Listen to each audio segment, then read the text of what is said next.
అమరావతికి సంబంధించినటువంటి ఈ గొడవ, ఈ వివాదం ప్రతిరోజు ఏదో ఒక ఇష్యూ బయటకు వస్తూనే ఉంది. మొన్నటిదాకా రైతులందరూ గొడవ చేస్తే కేంద్ర మంత్రి పెమ్మసానితో ఒక కమిటీ వేసి అక్కడ వెళ్ళారు, వాళ్ళంతా మాట్లాడారు. వాళ్ళే ఒప్పుకున్నారు తప్పులు ఉన్నాయి, ఇబ్బందులు ఉన్నాయి, వాటన్నిటిని మేము సరి చేస్తామని చెప్పేసి. రైతులేమో అసలు ఇప్పుడున్న ఇచ్చిన భూములకేమో దిక్కు దివానా లేదు, మళ్ళీ కొత్తగా 40,000 ఎకరాలు తీసుకునే పరిస్థితి లేదు. ఏంటి పరిస్థితి పాపం రైతుల పరిస్థితి? అంటే ఇప్పటిదాకా రైతులు అంటే నాకు నిజంగా గౌరవం. వాటి అన్నం పెట్టిన దేవుళ్ళు వాళ్ళు. నాకు ఇప్పటిదాకా వాళ్ళకి యూరియా లేదనో, లేదా గిట్టుబాటు ధర లేదనో, పంట బీమా లేదనో, అకాల వర్షాలకి తీవ్ర నష్టం జరుగుతున్నా కేంద్ర రాష్ట్ర ప్రభుత్వాలు మొండి చేయి చూపిస్తున్నాయనో బాధలకు తోడు ఇవాళ అమరావతి రైతులకు కూడా అన్యాయం జరుగుతుంది అన్నది దాని మీద కొంచెం భుజం అందరూ ఇవ్వాల్సిన బాధ్యత ఉంది.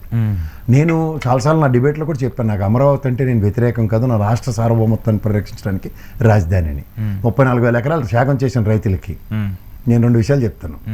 మనం ఇంతకన్నా ముందు డిబేట్లు కూడా ఒకసారి నా వీడియోలు చూస్తే సిఆర్డిఏ అధికారులకి చేస్తున్న మోసాలకి బలవుతున్న అమరావతి రైతులను నా విశ్లేషణ ఉంది. తర్వాత ఎవడైనా సరే నేను దీనికి బేస్ ఎందుకు చెప్తానంటే, రిటైర్ అయిన ఏ బ్యూరోక్రాట్ అయినా సరే 95% వాళ్ళ రాజభోగ జీవితం ఎలా ఉంటుందో చూడండి ఒకసారి. నేను చూస్తున్నారు సంపాదించిన జీతాలకి ఎంత 2.5 లక్షలు ఎంత ఉంటుంది మ్యాక్సిమం జీతం వాళ్ళది.